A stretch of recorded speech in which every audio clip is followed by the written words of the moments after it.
I am thrilled to be able to introduce to you Simon Fox.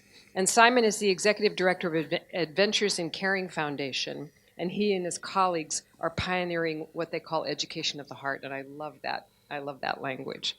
I found Simon as I was searching for someone who might be able to bring this kind of expertise to our community by going on to the Education in End of Life Nursing website, the LNEX site. And for those of you who are nurses, you probably are familiar with this fabulous curriculum that the nursing commissions have been developing about end of life care. And they endorsed Simon, so I thought that's good enough for me. For 30 years, AIC has taught the art and practice of compassion and that skill that restores well-being and promotes healing. And considering the part of his work that focuses on building resilience for caregivers, Simon understands that the deteriorating health of the people who work in healthcare is a growing problem throughout the world. They are in poorer health than many other occupations, and these burnout challenges are also faced by many family caregivers as well. So he's going to share with us his program, Oxygen for Caregivers, Guarding Against Burnout. And this program has been adopted by the International Group of Nurse Educators who deliver programs in over 80 countries. So please welcome Simon. Thank you, Simon.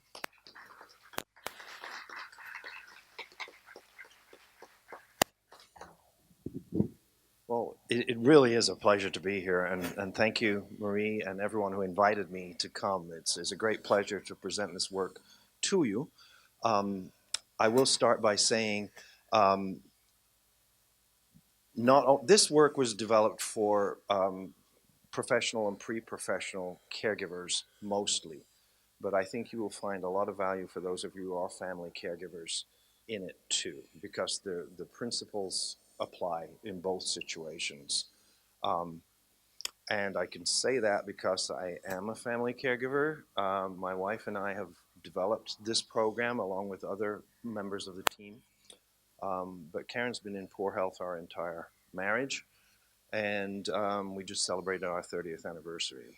So I know what it's like to be in your shoes. I'm still in them, in fact, because Karen's here. I hope she can come to the end of the event, but she's not well enough to attend the whole day.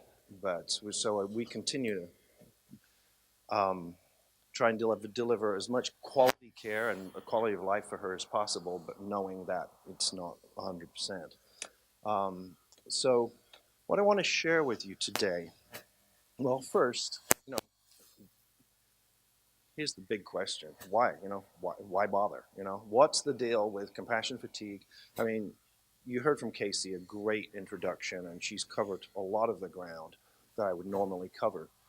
But flying up here from Santa Barbara, they go through this routine every time on the plane, right? Why? Why are you told to put your oxygen mask on first? Because if you don't, you can't put it on anyone else. Yeah, why is that? Because you hold your breath when you're afraid. Excellent.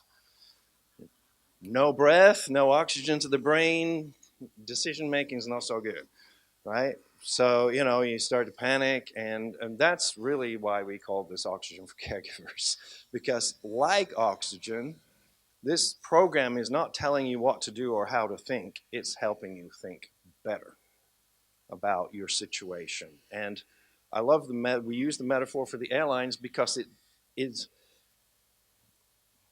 we quickly realized in the development of this program that we were dealing with an audience that was very well educated, very caring, very, very dedicated, and for the most part knew exactly what to do to look after themselves.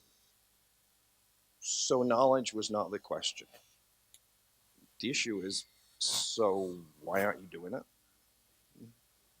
Right? And that's the big, why, the healthcare people who deliver it need to get this message because it is necessary. You can't be a good caregiver unless you've got oxygen to your brain, metaphorically and literally speaking. So we're in this paradigm shift, really, from the old way of looking at things, taking care of you, no sacrifice too great, to taking care of myself so that I can take better care of you. right? And it's a major shift for healthcare. And it's fundamental, and it bears just thinking about, because we're all guilty of this. I'm guilty of this, of shortchanging your own well-being and thinking you can sacrifice you and sacrifice you and keep giving and keep giving and keep giving, and not realizing you're starting to make lousy decisions, which is affecting the care you're giving to the people in your care. Um, so, um, actually, yeah, back.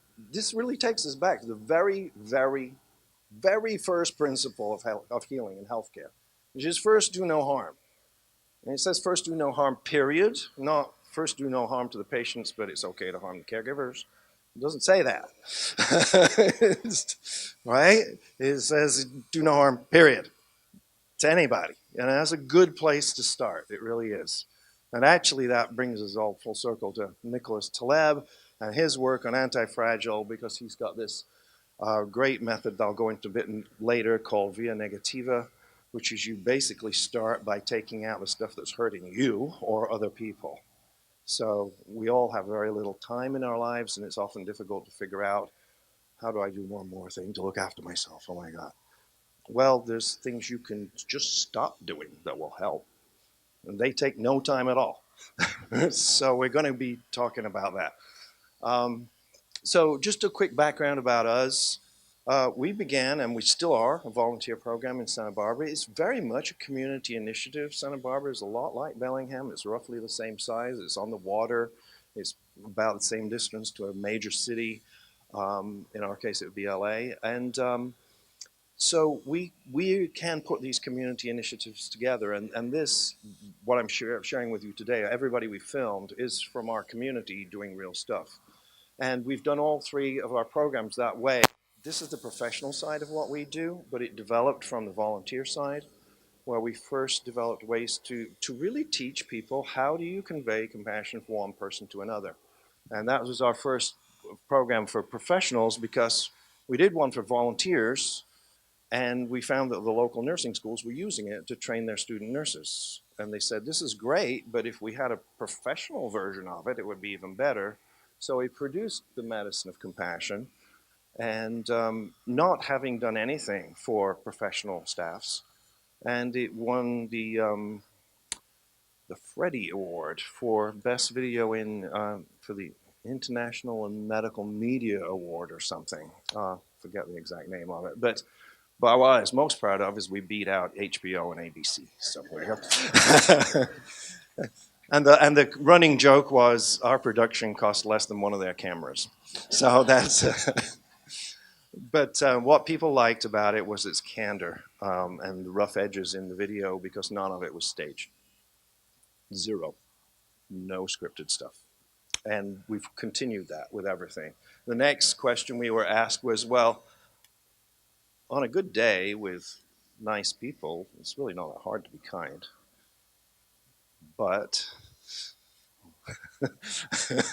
on those tough days with those obnoxious people, 11 and a half hours in a 12-hour shift, then what do you do? You know, can you extend compassion? We had to answer that question. So we've never had ready-made answers for this. We've had to go out and look and discover and invent. And so this is very much grassroots stuff. And so we developed that, compassion in action, and that is really, how do you bring compassion into difficult situations? And again, we filmed it unscripted, so we had to find tough stuff, you know? Tough because it's a lot of grief, or a lot of anger, or a lot of pain, or a lot of confusion. And we actually were able to have access to the real things. We didn't get any knockdown, drag out fights, but we got pretty close sometimes in real healthcare situations. Out of that, we were asked by our pre-medical students mostly, who were saying, well, I want to do this noble work. I want to get involved in this field. I'm passionate about it. But I've been shadowing these doctors or these nurses who, 20, 30 years ahead of me on the career path, and I don't want to be like them, right? Because they're burned out. And they were saying, how do I not burn out? And that's what led us to this project. And we said, well, that is one heck of a legitimate question. We don't know the answer, but we should go looking. And we found out that, well, there's some answers, some places. I don't think anybody's got a magic bullet on this thing. But what we developed was Oxygen for Caregivers, and that's what I'm going to share with you today. And you've already got some handouts. So this is the question that I was speaking of. Um, and we began with some insight from Rachel Naomi Remen. She teaches at UC San Francisco Medical School, but she also wrote a book called Kitchen Table Wisdom. Excellent book. And she said, the expectation that we can be around suffering a lot and not be touched by it is about as unrealistic as think you can walk through water and never get wet, right? She just called it out. It's like the expectations, and a lot of that puts the pressure on caregivers, is that their expectations are simply unrealistic. You cannot be around other people suffering a lot and not be touched by it. You just can't. And yet, the way a lot of healthcare is practiced is as if that's a non-issue. So we needed to name that first and say, okay, so how do we proceed from here? Um, I'm going to point out real quickly some of the stats. This is the result of having that attitude of, we take care of you, no sacrifice too great. It's a one-way street. I'm going to go through this very quickly because Casey's covered this ground too. But basically, healthcare professionals are in worse health, generally speaking, than the general public. And so what's with that?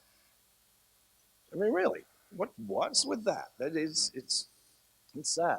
I mean, nurses, more likely to experience on-the-job violence than all other professions, more than cops, more than search and rescue, more than, wow, it's big. Nursing assistants, you've got them, more injuries than construction workers. Whoops, they don't get hard hats either. So stress scores in palliative care, higher in patients newly diagnosed with some of it, yeah, their stress scores of palliative care workers are higher than patients who are newly diagnosed with breast cancer. Trauma workers, 40% get assaulted. Physicians, actually, I was just corrected on this not long ago. It's now up to 62%. Yeah. Uh, yes, I've been told that often. Yeah. No, seriously. Yeah, yeah, talk about unintended consequences. And surgeons, 1 in 16 suicidal ideation. That's 1.5 to 3 times the norm. So first responders, we know they have their lives at risk, but 64% have emotional distress. Social workers get threatened and assaulted. Medical students, nearly half. That's probably higher now. That was in 2003. Boarding burnout. Family caregivers, with 2/3 believing that it's put a strain on their marriage, right? That's probably conservative too. And a fourth felt despair, right? And I can go, yeah, done that. So that's where we are. The cost, well, there's a financial cost, about 60K to replace a nurse, and that doesn't take the toll on per family and things. Family caregiving is worth about 522 billion in the U.S. in the number of hours put in. But this is what I want to talk about. This is the other cost that Father Rohr talked about. Pain that's not transformed is transmitted. So our own inner pain, what a lot of what Casey was talking about, the frustration, the irritation, the exhaustion. We think, okay, we'll take it, we can take it, I can take it, I can take it. It leaks out. It is going to hurt the people nearest to you, whether that's your family, your friends, your pets, the people you're working with. It is going to affect them. And that this is really possibly the biggest reason. If you won't do it for yourself, if you won't do the self-care for you, do it for everybody who's going to get hurt, because yours is going to leak out one day and it's going to hurt somebody. You might hurt them a lot. Um, and so that's the preface I want to give before showing you this video that we created. We created a video because, again, it's unscripted. We wanted to talk to real people in real professions who are challenged by this and get their take on it. So essentially got two halves. The first describes the problem, and then the second half describes solutions. And we promised ourselves that we would not present anything that people actually didn't do, right? So we're not doing this as the research shows or anything like that. We're saying, what do people actually do to sustain themselves? And we interviewed people that we knew who'd been in each of their respective fields 20, 30 years, and go, well, they must be doing something right, you know? And yeah, they're all a bit frayed at the edges, but they're also got things that really sustain them. We thought we'd interview them and then see if solutions started to present themselves. And so I want to show you this video, but the purpose of the video is to essentially get the topic on the table. This has been a very difficult topic, especially within organizations, but also within caregiving organizations, whether it's through a church or a nonprofit or a hospice. It's difficult to talk about because the people, the instructors, nobody wants a conversation to devolve into some ain't it awful kind of conversation and moaning and groaning and about it. So, nor do we want to sweep it under the rug and pretend it doesn't happen. So how do we have this healthy balance of we can address the topic without just digging a hole about it?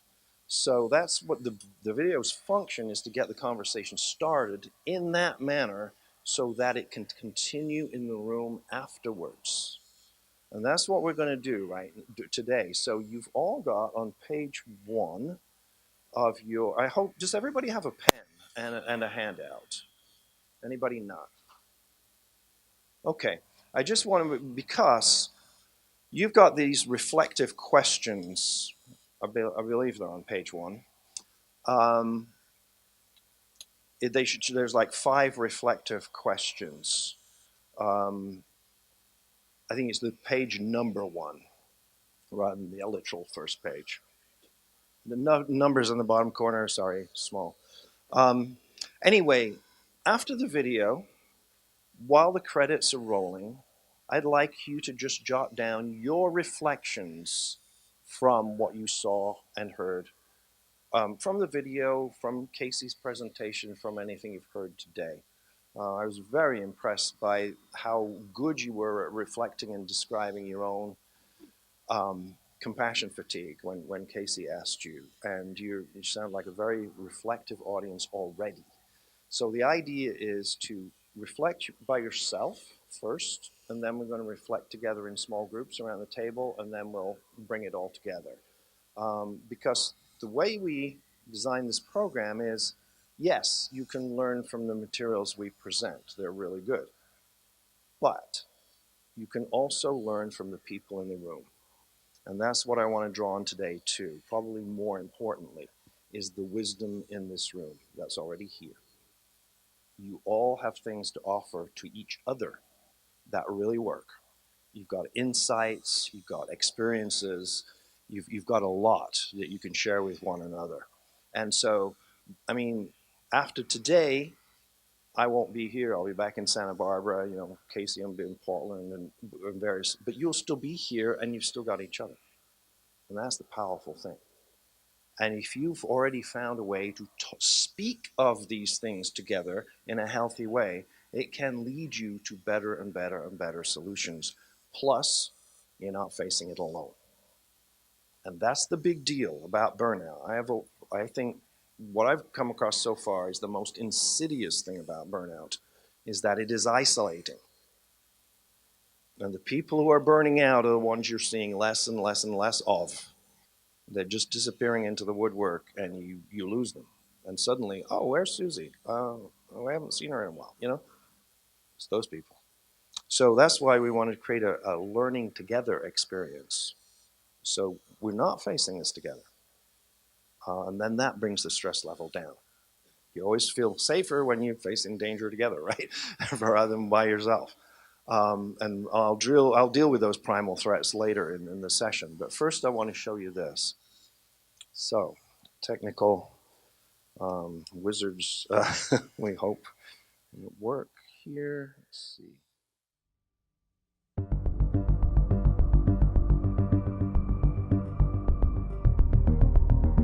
Life today is hard enough. We call it stress, depression, burnout, compassion fatigue. And the smarter we get, the more we seem to have of it. That's just life, they say. You're emotionally tired because you have to be on all day and responsible for so many people. I do bring my worries home, my patients' worries, my family's worries. People who get to the point of burnout begin to lose the idealism of why they went into their chosen profession to begin with.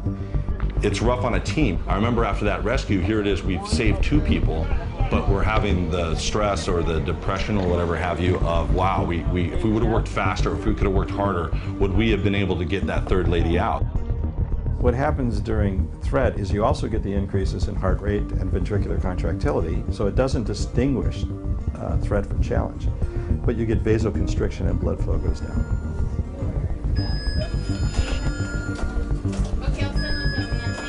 If the doctors don't have time, and the nurses don't have time, and the social workers don't have time, and the psychologists don't have time, how do we heal people when everybody's in a hurry? It's a new way of looking at things, and it's a fundamental change in context from the pursuit of excellence to the pursuit of wholeness. And that is such a big shift for most people to get their heads around, because most education, most occupations, most training is focused on the pursuit of excellence. Mindfulness allows you to be focused and to notice, but mindfulness also allows you to have a sort of an expanded awareness. This way of relating to ourselves, relating to our own experiences, starts to change things.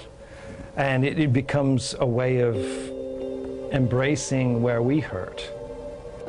We come out to basketball and we get to behave like little kids and misbehave and be competitive and throw temper tantrums and play ball, and basically it's a form of communion.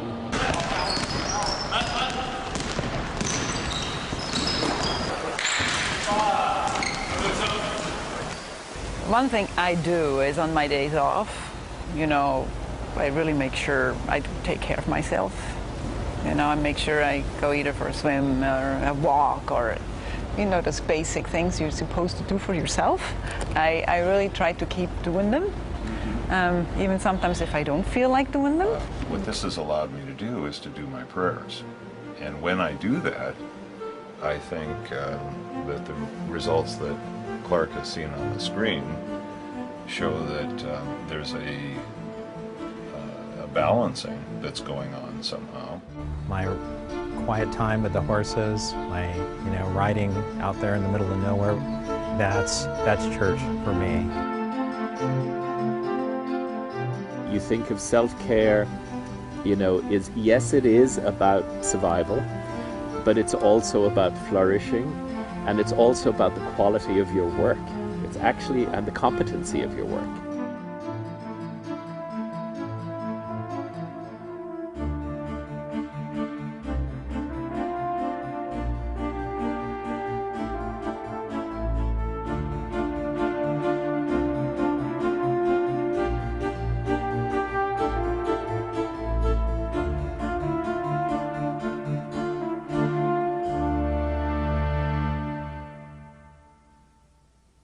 What we've found is that by anytime you want to discuss this with people, if you give them a couple of minutes to jot down some notes privately, personally, beforehand, it makes for richer discussion.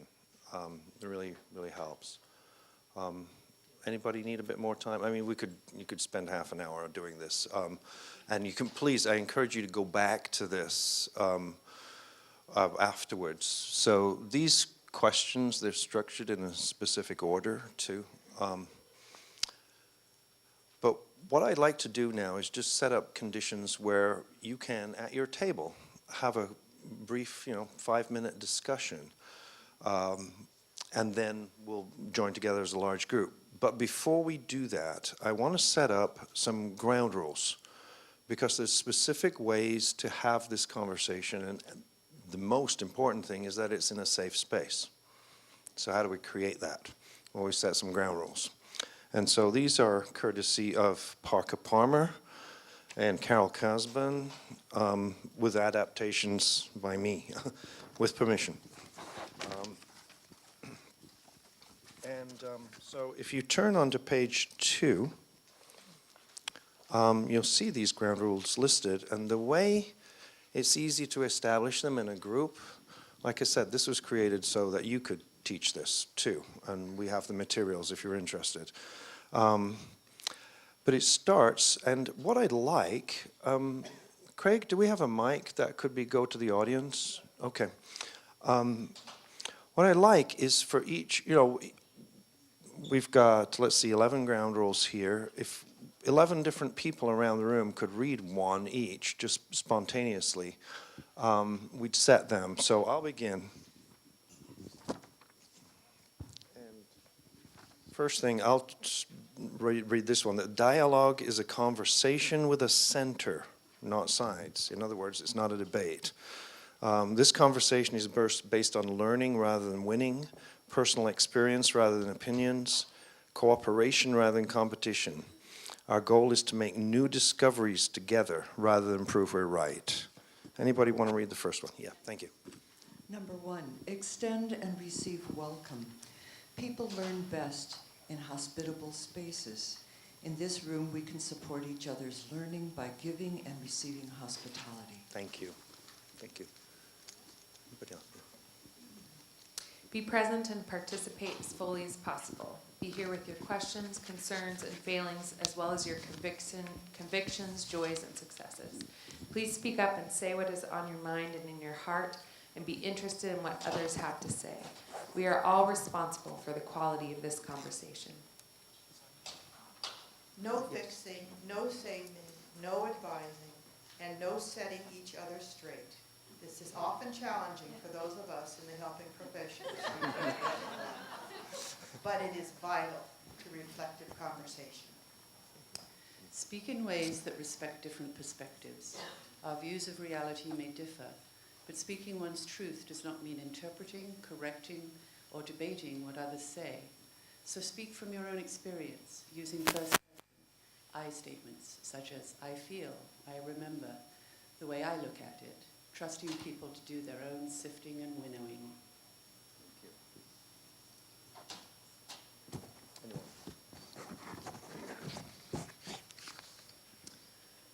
Speak in ways that respect different perspectives. Our views of, am I reading the right one? Next one, sorry. Speak about your experience. Discuss your own life or work, such as what you learned, insights gained, feelings you felt, how you changed, what surprised you, and what meant the most and why.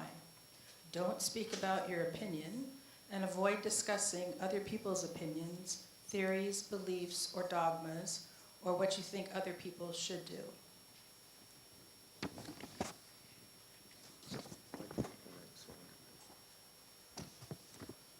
Listen to learn, connect, or cooperate. Listen for the unknown and unexpected. Listen to understand each other's needs and goals. Listen to what is not said. But don't listen to find fault, or to plan ahead, prove you're right, compete, or compare yourself with others.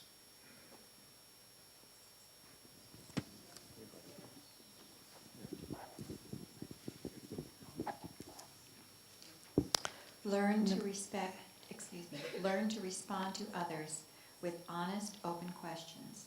Avoid counsel, corrections, or leading questions. When the going gets rough, turn to wonder. If you feel judgmental, defensive, distracted, or bored, practice being interested in other people's experiences. Ask yourself, I wonder what led her to see it that way. I wonder what he's feeling right now. I wonder what this means to her. I wonder what my reaction teaches me about myself. Set aside judgment in order to listen to others and to yourself more deeply.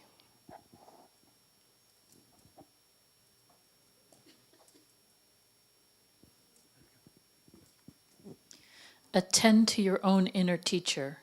We learn from others, of course, but as we explore videos, poems, stories, questions, and silence, we have a special opportunity to learn from within.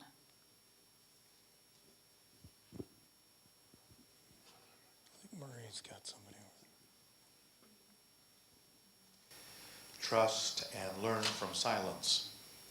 Silence is a gift in our noisy world and a way of knowing in itself. Treat silence as a member of the group. After someone has spoken, take time to reflect without immediately filling the space with words. I'll read the last one.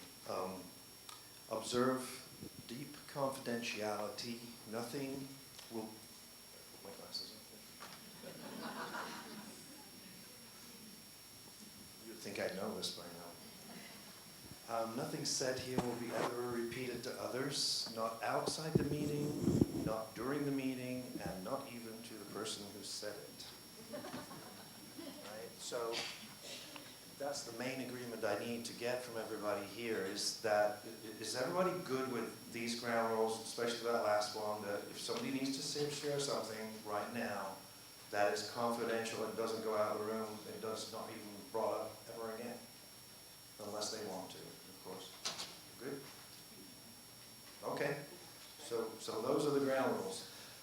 So what I'd like to do is just give you 5 minutes to talk amongst your own table in response to these questions. You can speak to any one of them you like. The stuff that matters most to you. You know, whether it's the moments in the video, that's always easiest to talk about first, if it's something you saw, something you heard, the factual things. Then, you know, as Trust is built, we usually get to feel safe enough to talk about how we felt, you know, the feelings that you felt as you watched the video. And then why these moments are meaningful to you, and what you might do differently, or who or what would motivate you to take a next step in this direction. So I'm going to let you do it among yourselves right now. So at each table, we just need one brave person to start.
About 5 minutes, or just about a minute each. No, not per person. Oh, thank you.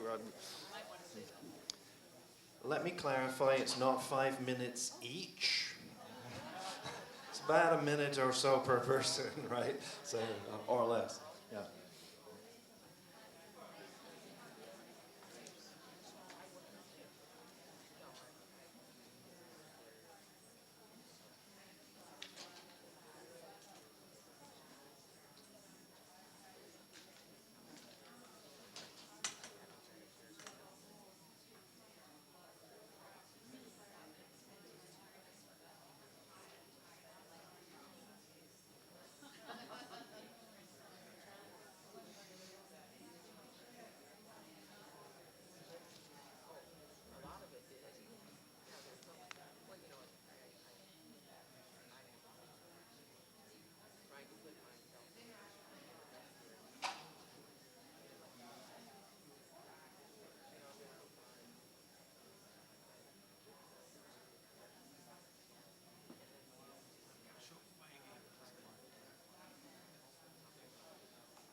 One more minute.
I've been asked to give more time. Who would like more time to continue? Are we, okay, all right, one more minute.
If you could start winding it down, please.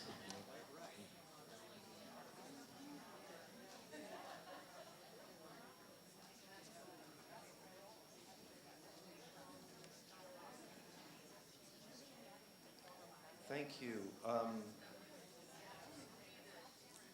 To conclude this conversation, would anybody like to say something to the whole group that you got out of this conversation? Let's see, go back.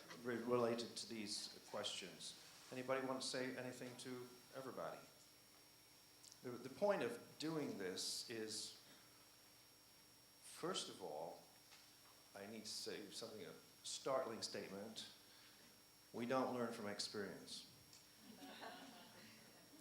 We learn by reflecting upon experience. If we just go from one experience to the next, to the next, to the next, to the next, it's kind of like being rides at Disneyland. You just one thing to the next. And often in medical professionals, like one case to the next case to the next case, it's just a blizzard of busyness. And we're not really learning a whole heck of a lot from what's happening, really. But this is a way, this structured way, and there's plenty of informal ways, but building reflective time so that you can learn from experience and not just keep repeating the same mistakes over and over. And that's usually the embarrassing thing we notice when we start writing journals about experiences. You're like, some of us, keep marrying the same person over and over, You wonder what's going on here, or just running into the same issue, different people, different places, but the same issue. It's like, how come I'm not working with, reflection will help that. So we can do it different next time and learn from that, because that's really what we've got to learn from. Hey everyone, thank you for this morning. It has been great. I just want to call your attention, if you all remember the hurt he showed during the video. It has some stitches here, remember? So that was my share with my group, that I said, it reminded me a dream that I had years ago. And the point is, look to your heart.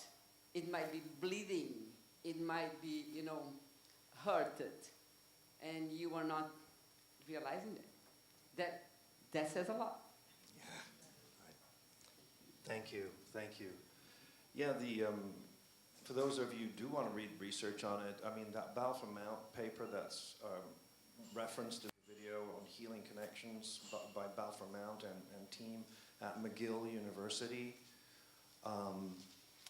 it's a profound paper. I reread it because it speaks to, he has, bottom line, he has 8 recommendations that end that, but they can be bundled into 3 main things that create quality of life. And he was referring to palliative and hospice patients. But what Michael Carney and I realized, it was like, no, this applies to all of us, because none of us know how long we've got either, right? So, but what he came up with was quality of life depends on your access to your own inner resources, is understanding your own inner pain, and it's reducing the threat level. So you've got fewer stress hormones running through your body, right? And those main 3 points I've seen just echo through so many different things. And that's why, it was quite a stunning study, because he realized that he had a lot of different patients, and some of them had horrific, painful conditions, and yet they were managing to have a fairly decent quality of life. And then they had others who had less major stuff to deal with, and everything was a mess all the time, And so it was like, well, what gives? They get in the same quality of medical care. What's the determinant? And he said that's what it came down to. Did they have access to inner resources? Could they understand their own inner pain, what they were wrestling with? And could they have a way to bring the stress level down? The question of it. Oh, okay. Yeah. Okay. So the next page, you've got this quick start, which, even though it's a quick start, we don't even have time to do it right now. But right, exactly. But what we found is one way you can get in the driver's seat, and this is crucial because if I have a few more seconds, I'll talk about the 5 primal threats. But one way you can bring the stress level down is by feeling a bit more control in your life. And so we've found that even a tiny bit of control in your life really, really helps, because you feel like you're more in the driver's seat. So we call it, that 1% change. And you think about, well, what could I do, 1% change within a week, within a month, within a year? And you just jot some notes based on what you experienced, what you just learned from one another. And you start, and you'll always redraft this and do 2nd edit, 3rd edit, 52nd edit on improving what it is. But if you can get that started, and what I found very helpful, people will say, okay, can you give examples of what's a 1% change? Okay, I'll give you one that you can do today. Take a different route home. See some different scenery. Drive a slower way, a less stressful way. You've all got to go home, right? I hope, yeah. Right? So, it's just choose a different path that's more pleasant. You see more beauty. Expose yourself to more beauty. Just do that. small changes. I started doing that. I mean, heck, I live in Santa Barbara. We are spoiled rotten with the weather, and you know, it's glorious. But do you think I was noticing? I mean, we live within 2 miles of the beach. I haven't seen the ocean in like a year. I go home to work, home to work, home to work, home to work. You know, down a little same corridor. And I'm crazy. I was like, this is nuts. You know, I love my work, but you know, so now I drive away. That my commute was 7 minutes. You know, now it's 9. You know, how big? It's right. But I get to see the ocean. Right? I get to see the ocean. I get to see more trees. I wind through by the Mission. It's just like, and I'm in a very different place by the time I get back to work. And I go the same way home. And it changes me. Just that little change. We actually got the idea when we were pilot testing this program. A young nurse who worked at a retirement center, she said, I bicycle to work. I'm usually, thinking I'm late. Got to get there on time and pedaling like crazy. And she bicycled along the coastline. And she said, well, what I do now is I get off my bike for 2 minutes and look out at the ocean, breathe deeply, get back on my bike and get to work. And the whole day is different. So we can make these small changes. My wife's neurologist said, for Lent, I gave up pessimism. Right? Actually, I don't know, that's a bit bigger than 1%, actually. But there are these kind of like just making some inroads into that empower you because you set yourself up to succeed. We don't want New Year's resolution type stuff. Throw out that, it's because we always tend to set ourselves up to fail by saying, I'm going to run that triathlon 3 months from now, No, just small changes that you actually do and you actually succeed at so that you win. It's so vital that you get a win out of it. So, just consider that when you're thinking about your quick start. It's important. And let's see.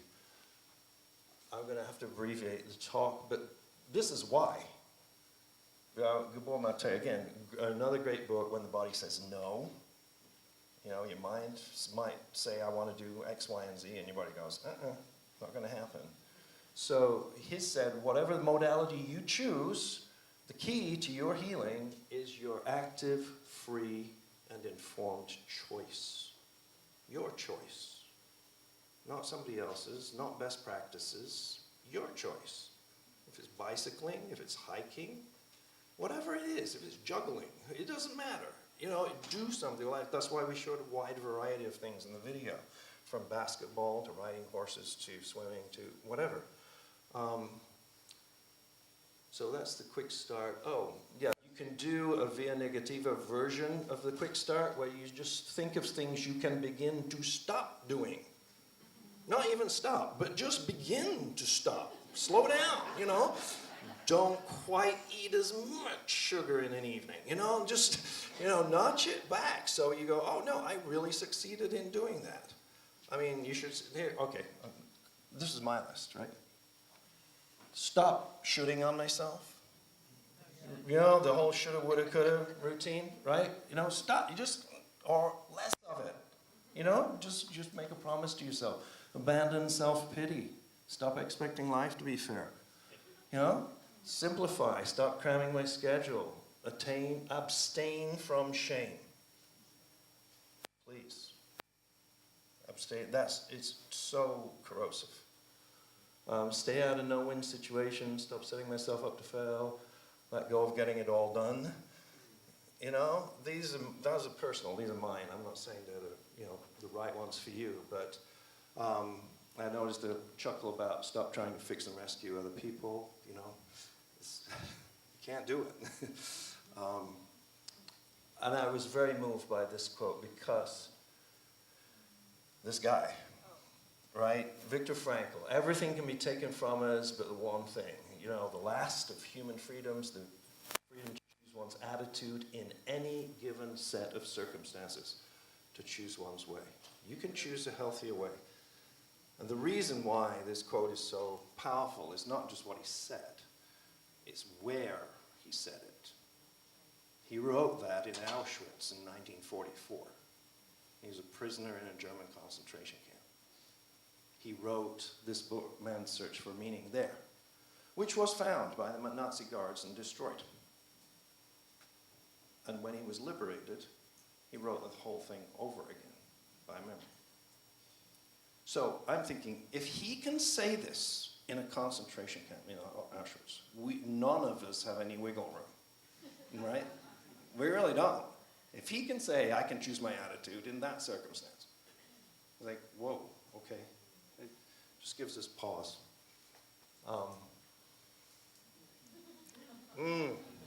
Okay. Great book, Why Zebras Don't Get Ulcers. Very good reason. These are the 5 primal threats. No control over the reason you see Janet Leigh in the shower scene in Psycho here, right, is because I read Robert Sapolsky's book and realized these 5 primal threats are the 5 ingredients of a horror movie. No control over the circumstances. They're so unpredictable. Facing it alone. There's no escape. There's no hope of it getting any better. You're all alone. Nobody can hear you scream and all that stuff, right? Shaky camera, you got yourself a horror movie, right? The problem is these same 5 things happen in healthcare. They're in hospitals. You go in the hospital as a patient. How much control do you have? Can you predict what's going to happen next? You're often alone. Is there any escape? Will it get better? You don't know. Stress levels are up. These are primal threats, meaning all primates suffer from this, which I often have to remind neurosurgeons. You're primates, right? We still suffer from this. These were discovered by studying baboon tribes in Kenya by Sapolsky, who's out of Stanford. And I can't do this, but there's these biopsychosocial states. And the main thing you need to know is and they were discovered by these 2 guys, Jim Blaskovich and Paul Gilbert. Actually, Jim just came on our board of directors because he was so moved by this project and how it fit with his research. And that we hadn't put our heads together until that time. It was like, it all fits together. And Paul Gilbert, I've talked to him too, out of Derby in the UK, who got knighted for this work. So there's the threatened state, but the challenged and the connected, and each one's got its own set of hormones and neurotransmitters and emotional states and instincts, right? And the thing that Jim came up with was you can move your perception from threat to challenge by the addition of resources. That's why we gave you a lot of handouts. Those are resources. The people in your table are resources. Knowledge, training, information, resources, because then you feel more capable of handling a threat when you have resources at your disposal, whatever those resources are. Where do resources come from? Your relationships with others. That's why burnout being so isolating, that's why it is insidious. They cuts that thing where you feel connected, and therefore reduces your sense of resources, which increases your stress, and you're in a vicious cycle. So that's the biological stuff. And so you reestablish you have the antidotes to those 5 threats.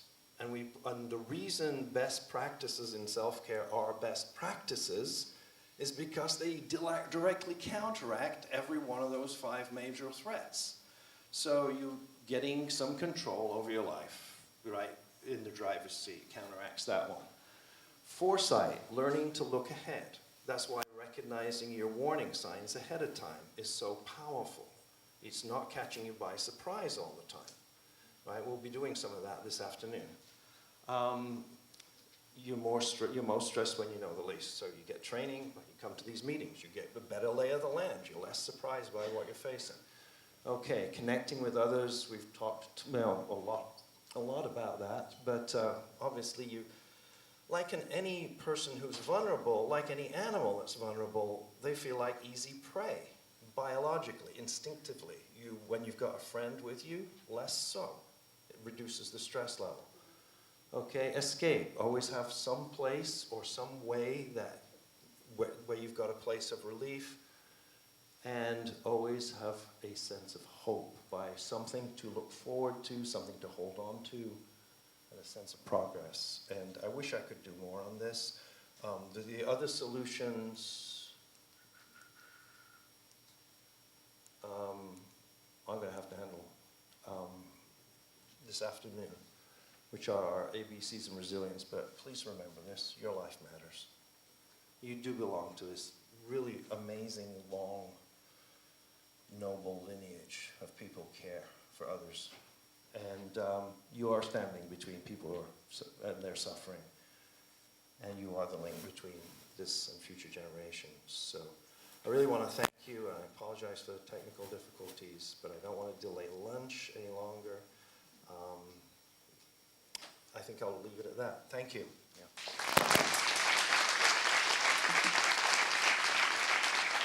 Thank you, Simon. So for those of you who choose Simon's breakout session this afternoon, you'll have a chance to go a little deeper. But before we move to lunch, those of you who've been to other palliative care events know that we like to try to weave in some of the arts. And so we're going to do just a short little bit before we go to the lunch table.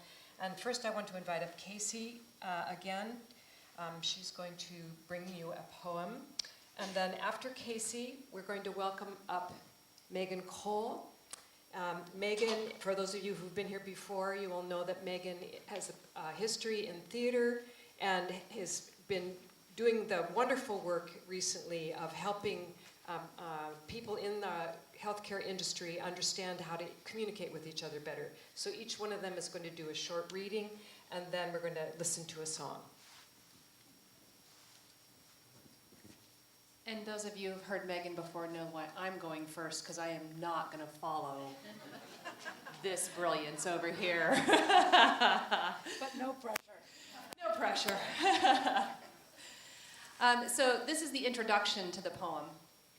Maybe those who have met the full unreasonableness endured when a loved one suffers the effects of Alzheimer's are the best comforters of each other.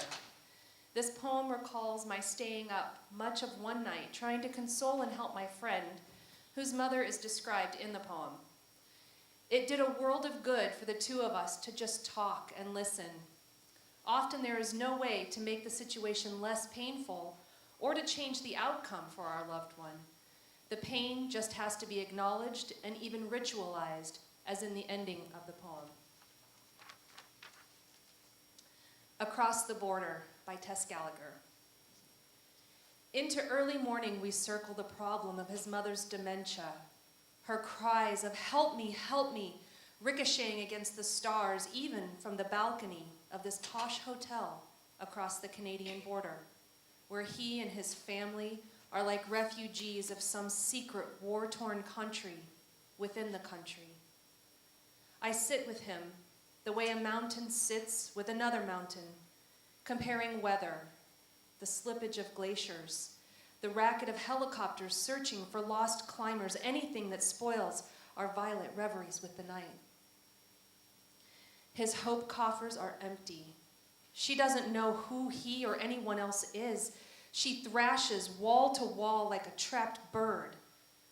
No one wants to help him take care of her. The waiting lists at the facilities up to a year. I need something, she tells him, but I can't tell you what it is. She hasn't slept for days. The medicine that opens the sleep door doesn't work on her. The antipsychotics don't tamp down her fear anymore. She's like watching a lightning storm over a lake, doubled and single-minded at once. No comforting arms for her. She won't be placated. She's a force now, like wind or riptide, uttering unanswerable edicts as it dashes things to pieces. He dashes each suggestion I make. Too late for that, or that. Now we know why the old women are lighting candles in the dark alcove of the church. Kindly a wavering city of light, white candle burning next to white candle. Maybe that's the trace hope leaves when it's emptied out by crude events, reduced to a sign a silent cry made of light.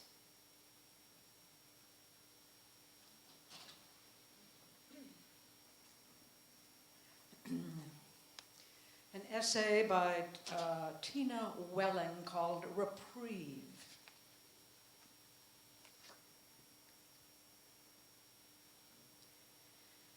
Tonight, after my mother's steady breathing assures me she is fast asleep, I sneak out to the living room. I open a window and breathe in humid, fragrant air, grateful that Mom is asleep and won't complain about the breezes. I listen to crickets and night birds, then turn on a reading lamp and get comfortable with my book and my solitude. 10 minutes pass. Is that a doorknob turning? I decide it isn't and return to my book, and suddenly my mother appears in the living room. She is fully dressed. She has not dressed herself for a year. "Good morning," she says. She looks quite refreshed for having only 15 minutes sleep. And she looks beautiful, intelligent, and cheerful. She looks familiar. The dread I felt at having my time interrupted glides smoothly into pure delight at seeing her remembered face. I say, hating to disappoint her, "It's not morning, it's still nighttime." Never mind. Come, sit with me. And I pat the cushion next to me. She walks around the coffee table and sits on the sofa beside me. She looks at me for a long moment, then says, "You know, you are very pretty. There's something about you, something special." I say, "Thank you. You always make me feel special. That's why you are such a wonderful mother to me." And at the word mother, I almost lose her. Her eyes slip focus for a second before she regains her composure. And I warn myself not to ruin this time for us, to be careful of what I say, but I don't want to heed my warnings. I am with my lifetime best friend, and we are telling each other important things. She notices my flowered nightgown and admires it. "Daddy gave this to me for my birthday." "Oh, do you know Daddy?" "Yes, I do." I stop myself from saying more. "Well, imagine that." She marvels over my knowing my own father, but I smooth that away in my mind. My whole being soaks up her presence. So many nights since I was a young girl, she and I have sat like this. The sounds of Bessie Creek lapping at the dock, the occasional croak of the pig frog.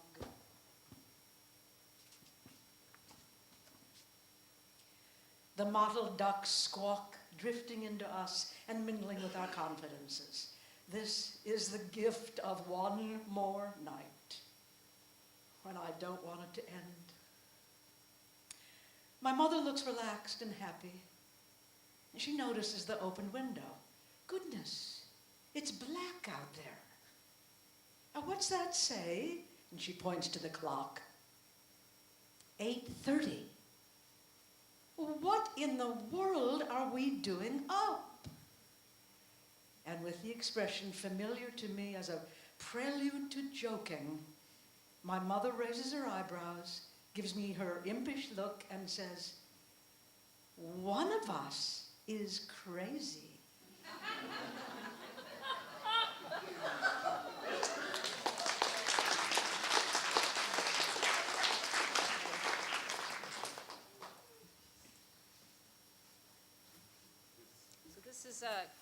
This song was written by a friend, Linda Allen, and we've made a little music video and then we'll send you off to lunch. So lunch is over there as soon as the video is over.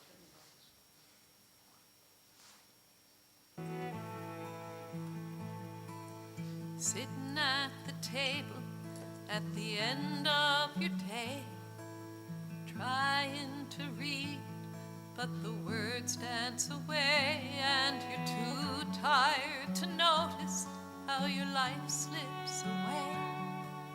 Who will care for you? Who will care for you? When your day is through, you've been working as hard as you can, cooking and cleaning and holding her hand, but there's not a soul that you know understands. Who will care for you? Sleep for an hour, maybe for two, then you hear her cry out. You put on your shoes, change her nightgown and sheets, do what you can do. But who will care for you?